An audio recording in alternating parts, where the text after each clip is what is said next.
When I talk to people, what I do is I like to try to backtrack.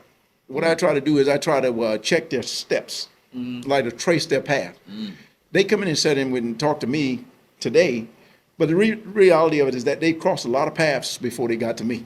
Right. And so I want to know what they're up to on a regular basis. If a guy's telling me that he's, as soon as he gets off work, he's actually playing video games. How long you play video games? I might be there 2 or 3 hours or so forth. Well, if you say you got a wife and a child, I don't know how that works in their family. That you can be on there 3 hours after work, and you got a wife and some children. Yeah. So, I don't know how that works. Yeah. That's a lot. That's a lot of time being away from your family. Even Absolutely. Though you're in the home. But you're just not present. You're right. And I've seen this break up a lot of families. People have basically built relationships with things other than their children and their spouses. Right. Yes. I'm glad you spoke on that because I feel like a lot of our generation or just people in general, they act like music doesn't affect the way that people act or gear them towards certain things they wouldn't usually do because they know that when you put a certain song on and you driving, one song can get you driving like the speed limit. Another song can get you driving 90 in a 45 because once you put that song on, you feeling it. It gets you that energy. You up like, oh yeah, I'm you over here cutting up through traffic. That's what it gets you doing because when you listen to music, all of the music has energy. So it'll the energy from the music can change your own energy, and now whatever was playing on the song, that's your energy now. Mm-hmm. So you become one with the song, so to speak. Yeah, Absolutely. Yeah. Nelly said it. Yeah. It's getting hot in here. Yeah, that's so true. I want to ask a question. What's one of the most common things you see working in your profession? Yeah, that's another good question now, because one of the things that people don't realize is that most human beings, most of us, are basically built in the same way. Just like there's not a lot of difference. I mean, from a DNA standpoint, Yeah. every human being is 99.5% exactly the same. Yeah. I agree. There's nothing, biologically, there's nothing different. Yeah. Which means that the kind of troubles that we go through, pretty much about human problems, right? Yeah. And so, as I say, working in as a marriage and family therapist, one of the big problems that I see or big challenges is that people trying to understand how to get along with each other. Yeah. You can be married or you can have a son, a daughter, you can be family, but it's a very difficult thing to try to get along with each other over a long, long period of time. Yes. Particularly if there's a lot of people in the house, or even maybe there's 2 people in the house. Right. Because the way in which people want to be, they want to stay that way. They don't have a real interest in changing. comfort. It's a very much comfort. I mean, and so when you're around someone for too long, have you ever had a situation where, like you might invite a cousin over or a friend and you say, hey man, it's about time for you to go. Ain't you been around here long? I mean, we've been here all day now. I mean,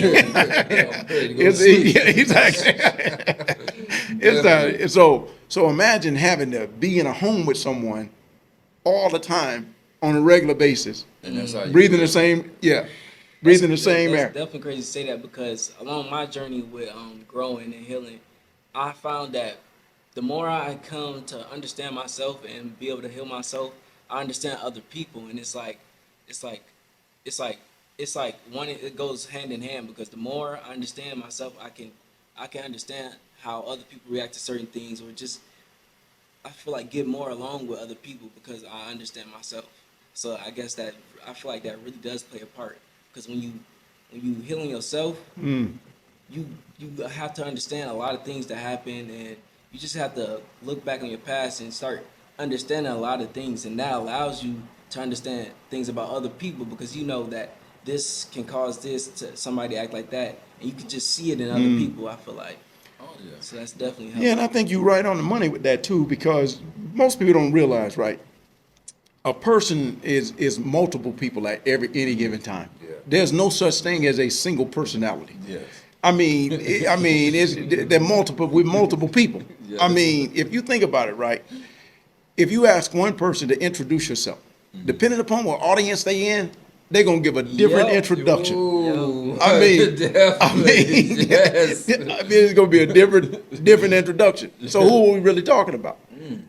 That's deep. That's really deep when you think about it too. Yeah, no, they, you know, I don't know if you ever heard of something called like code switch. Oh yeah, When yeah. when you had jobs, they used to be like a thing. Like when you go on a call and you business, like my mom used to do this. I'm out talking to her, you know, she might be getting louder and this and whatnot, but when she take that call, she put it on like a white voice, and she's hello, how you Professional. doing? Absolutely. Yeah, but that's what they called it back, Yeah. you know, back in the day when they used to talk about code switching. Yeah. But it's definitely like what he said, like when you in different audience, depending on who you hang around, True. you change up so that, you know, you can thrive in whatever environment you're in. Absolutely. And I think what you're talking about when you're talking about thriving, the word that always comes to me is that you're trying to get accepted. Yeah. I guess, yeah. Acceptance.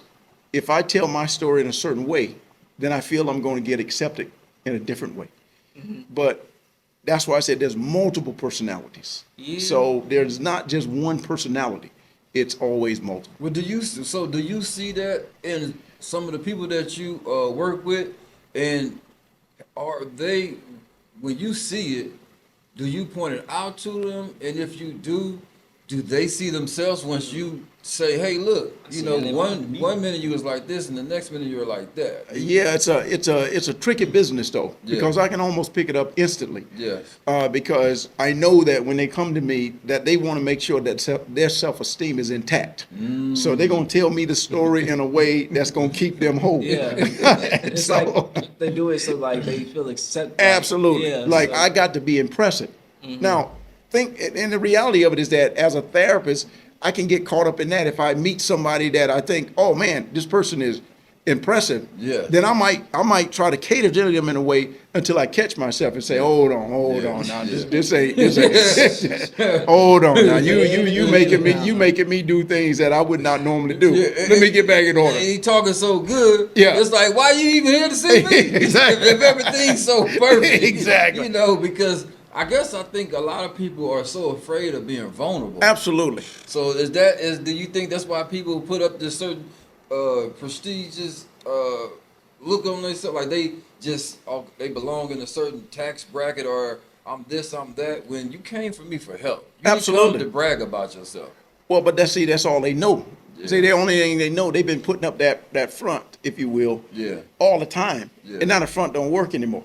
Well, okay, you know what? I got another question. When people come to you, is that like usually their first time ever going to a therapist, or do you have usually people who has already been? Well, I assume when people come to see me that this is the first time they've been to therapy, even if they've been to therapy. Right. Okay. I get that. Yeah, you understand what I'm saying? Even if they told me I've been to therapy for years, I assume you have never been to therapy. Yeah. Because you've never been to therapy with me. Right. And I don't know what they done told you over there. I don't know how they shaped you up. This is a brand new game. Right. And if you've been through therapy for years or whatever, why are you talking to me? See, part of the deal is, and we do this, I mean, everybody really kind of do this on their own level. When you become more comfortable with yourself, then you can actually express yourself in a different way. Yes. So when you 17, you ain't as comfortable with yourself when you might be 32. Right. So some stuff I tell you when I'm 32, I may never even bring that up when I'm 17 years old. Yeah. I wanted to ask you this though. Yeah. Because this is a big one for me, because I'm a married man. Yes. So I wanted to ask, dealing with married couples, do you see a lot of the same issues, or is this, or would you say it's a variety of issues and each situation is different, or what would you say about that? Well, I think when it comes to marriage, Yeah. there's been a lot of what I might call mythology, if you will. People just been telling a lot of lies about what marriage is. Yes. And so people get caught up in the mythology. And when they turn out and realize that this is no fairy tale, this is hard work every single day, then people get very frustrated. Yeah. So the common theme is, why isn't this working the way I thought it was supposed to be working? Why isn't it fairy tale? Why is it not like in the movies? That's a common thing. Yeah, He said why? that's a common That's thing. a common is a thing. common Yeah. thing, 'cause a Why lot- this ain't working? I'm supposed to be a stay-at-home mom, you know, being able to go and shop in Europe or whatever I want to do. Yeah. No, you got to wash some clothes and take care of some kids. Yes. And the guy says, oh, well, you know what? I thought just because I have my woman, we always going to be laying up in the bed and everything. No, the woman tired. Yeah. I mean, there's a lot of things. So the common theme is the fantasy of marriage versus the reality of the marriage. That's a big thing. That is the common theme. I'm not happy. Why are you not happy? Because you don't speak to me in the way I want you to speak to me.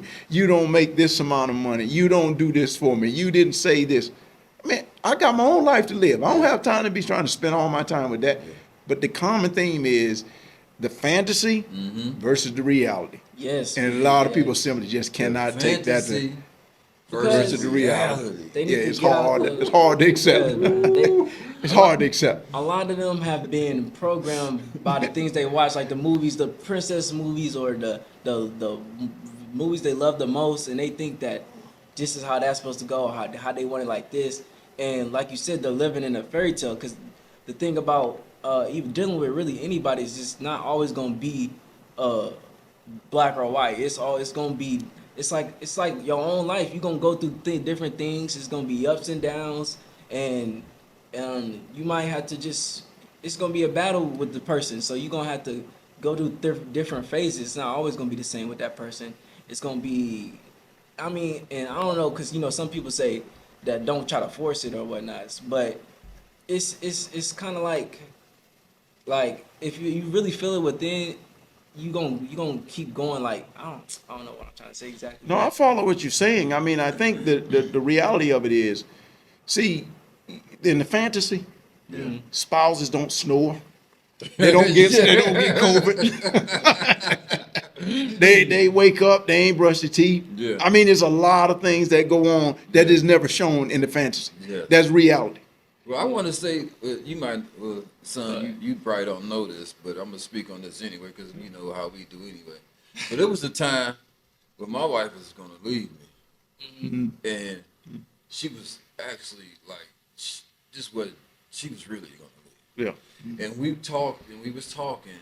And one of the things that I had happen to me in that moment was I swallowed my ego in that moment because I asked myself, I said, do you, because of my past relationships, I've always been quick to say, I don't need you, I could do this, I will. But that was the mindset. And when she was like, when I knew she was leaving, I was sitting there thinking, I was like, I know I can stop her from leaving. We wasn't married yet. Yeah. But I said, would I let my pride, would I override my pride? Yeah. And put it to the side. Yes. And do what I feel is right. Well, she wanted me,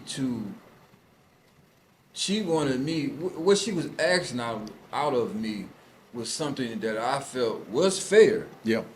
But I told her, look, I don't want you to leave. Yes.